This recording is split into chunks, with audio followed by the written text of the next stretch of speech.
Yamakaterera kudai so panguva dzino ndiyo channel yenyu inonzi Kulian TV patinokupai ma updates now nezvinhu zvakasiyana siyana zvinenge zvichiitika munyika kwedu. Iko zvino pandiri kutaura nemi kudai so tiri kutambira nyaya dzakawanda dziri kuitika munharaunda yekwedu. Tiri kunzwa kuti Ignatius Chombo vari kurambana nemudzimai wavo uyo vanga vagara naye kumakore akati wandei. Asi pakurambana kwavo ipapo pane zvinhu zvakawanda pfuma yabudikira iri kudhimandwa nemudzimai wavo. Ari kutaura kuti zvoni papfuma ipapo ari kutarisira zvinhu zvakaita mota dzinokwana idzo 15 dzinosanganisira maToyota Land Cruiser, Mercedes Benz, mabhazi, matrucks, madouble cabs.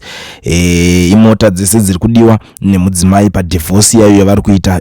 Pechipiri pane nyaya yedzimba. Pari kunzi vari kuda dzimba 2 dziri kuGlenview, dzimba dzavari kuda. Vobva vadzika zvekare vari kuda 2 maflats ari kunonzi kuQueensdale. Property in Katanga Township, imwe property zvekare iri kudiwa ikoko. Havana kuzobudisa kuti iyi property yakaita sei, but vari kuidhimanda zvekare. Stand number 1037 Mount Pleasant Heights, imwewo zvekare yavari kuda kuti inge iri yavo padivorce ipapo. Business stands in Norton, 4 in Chinhoyi, 3 in Banket, 4 in Epworth, and 1 residential stand, commercial stands in Chirundu, 2 in Kariba, 4 stands in Ruwa, 1 in Mutare, 2 in Binga, and 2 in Victoria Falls, 4 in Zimba Rural District. Mastands esa vari kuda. Chitungiza vari kuda zvekare 2 residential and 2 commercial stands. kuBedbridge vari kuda 4 stands.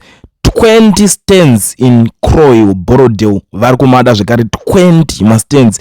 Vobva vadzoka zvikanzi 10 stands in Glenlon, mamwe avari kuda zvekare. Flats at Eastview Gardens ari kudiwa akati wandei kudhara B319 and B320 maflats avari kuda kuEastview. Flats in San Sebastian, Flats Avenues, houses in Glendale, Milton Park. List racho rakakura muri yeZimbabwe zvino zviri kudhimandwa nemudzimai Ignatius Chombo. But panapa pandaona zvinhu zvese izvi pane zvinhu zvatanga kupinda mupfungwa dzangu, nekuti ndinogara ndichiona vanhu vakawanda vanoita basa rekutukirana nyaya dzematongerwo enyika idzi.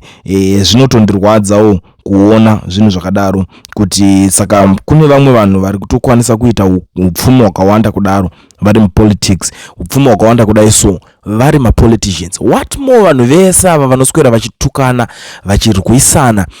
Usatuke leader wangu, usacriticize mutungamiriri wangu, usataure zvakashata pamusoro pagreen wangu.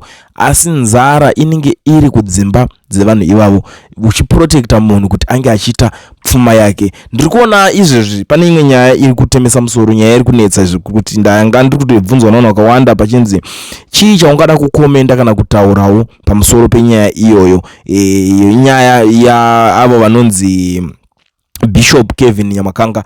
Bishop Kevin Nyamakanga vakabva kujoina bato reZANU-PF manje, but kumashure kwesoko vaisupporta bato reCCC.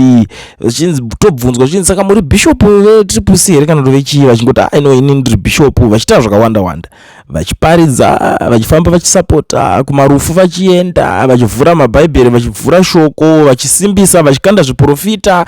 Ndichazoona zvazodai zvozodii zvakawanda zvavakaita. Vakazosvikira mukusungwa. Pane zvimwe zvanga zvamboitika pachitaurwa kuti zvoni paida kuzoitwa nhanzi Sadak March wati pane mazuva ainetsa nyaya dzeelection ra2023 rere rakangonyararwa rakapera rakadaro. Vanhu vaitodawo kuziva kuti what is the way forward. As bishop akati inini ndichazouya hangu ndakamirira vemachechi tokwanisa kunge tichifamba tichitenderedza tichiona kuti taita sei. Asi kubva pavakasungwa ndo pavakazoona kuti pachinhu chavaita kana kuti zvinhu zvese zvavaita vakange vari vega mazviri. Ndo zvakazokonzera kuti vakwanise kunge vachiramwa, nekuti unoziva kuti pane zvekuti unosungwa uri munhu wekuti unenge uchiroja upinda muusungwa, nenzvimbo dzinenge dzichiroja vanhu dzacho panenge pachida mari inoti tenge, mari dzemarendaus dzinenge dzakati wandei, maschool fees anenge akati wandei zvekare anenge achidiwa ipapo. Saka zvinhu zvese zvekuti zvakasvika pakuvhiringidza munhu, akasvika pakuona kuti saka chandinofira chii.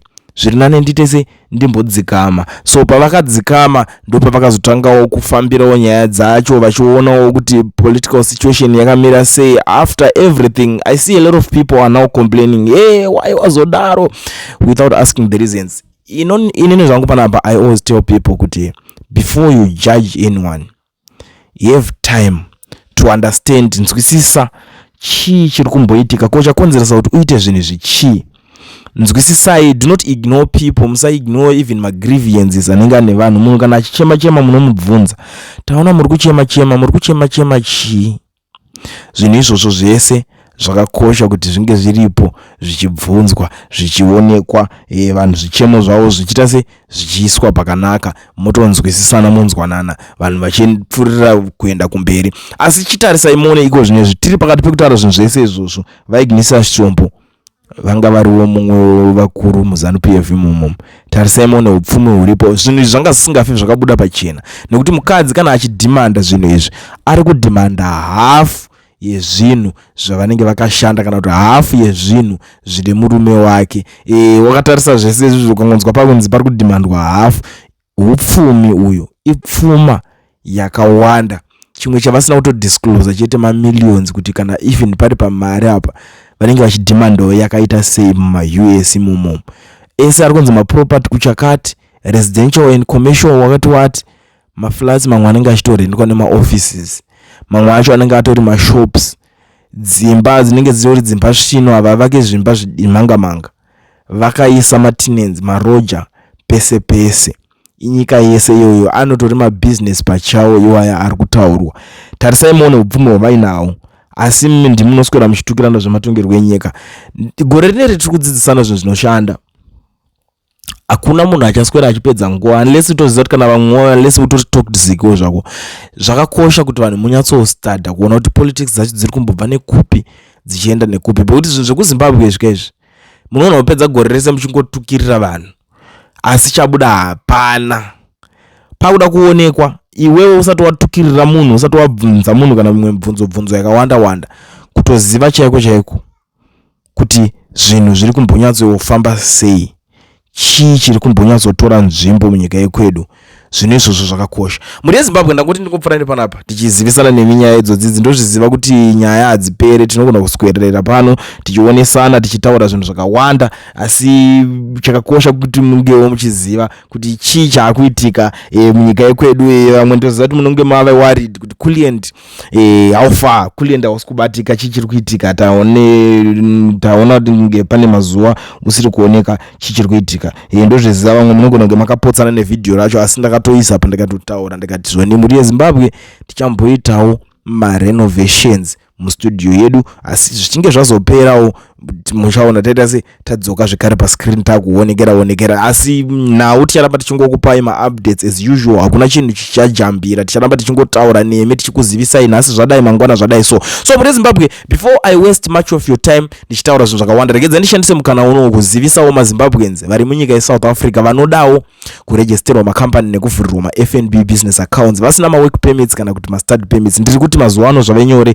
Pane kambani inonzi Education Research inotungamirirwa nana mukoma Owen, ivo ndivo vega shasha vanokwanisa kukurejistera kambani vokuvhurira FNB business account usina work permit kana study permit. Chinodiwa chete ipapo kutaura navo panhamba dzavo ndidzo dziri kushowa pascreen idzo, vanokubatsirai vari kwavari ikoko, imimi muri kwamuri ikoko. Saka tiri kuti chiko, tiri kuti no work permit no problem, Education Research is the solution. Vabate mutaure navo vakubatsirei, vakuitirei, vanobatika zvekutodaro. Ende kune vanhu vari kunze kweSouth Africa vaiva vanodawo futi zvekare kuregisterwa makambani nekuvhurirwa maFNB business account zviri kungoitwa vanhu vari muSouth Africa, but you outside South Africa, either your team diaspora or whatever, ndiri kuti chii, ndiri kuti garai mavabata vanokubatsirai, but make sure kuti passport yako iwo inenge ine entry stamp kana kuti chidindo chekupindisa muSouth Africa. Ndo chaakunyanya kukosha panguva yatiri ino, unokwanisa kunge uchitobatsirika. Kozoita vamwe vanobvunzawo mibvunzo yakasiyana-siyana kuti ko ininiwo ndichazvifambisawo sei. Vamwe vanoti ininiwo handina business permit, saka zvinoita here, is it possible, how is it possible? Yes, it is possible, but zvinongoreva kana zvazvinongoda ndezvekuti imimi munofanira kuziva zvimwe zvinhu zvakati koshei zvinodiwa ipapo. Business permit hachisi chinhu chine basa pakuvhura FNB business account nekuregisterwa company. Business permit vanotozoda kutoiita, ziva kuti unonge wakatoisa something like 5 million muaccount mako unonge wadeposit, vanobva vanoti you are capable wakwanisa kufambira nyaya dzacho maprocesses acho kusvika zvazoita. Saka izvo zvemabusiness permit itori nyaya imwe, musavhiringidzwe, musaconfuswe, zvinhu izvi zviri nyore. Iwe kana uchida kungoregisterwa company nekuvhurira FNB business account usina work permit kana study permit, batai education research yana mukoma Owen, vanokukwanisa kukubatsirai utori palevel rauri ikoko, and vari affordable and reliable.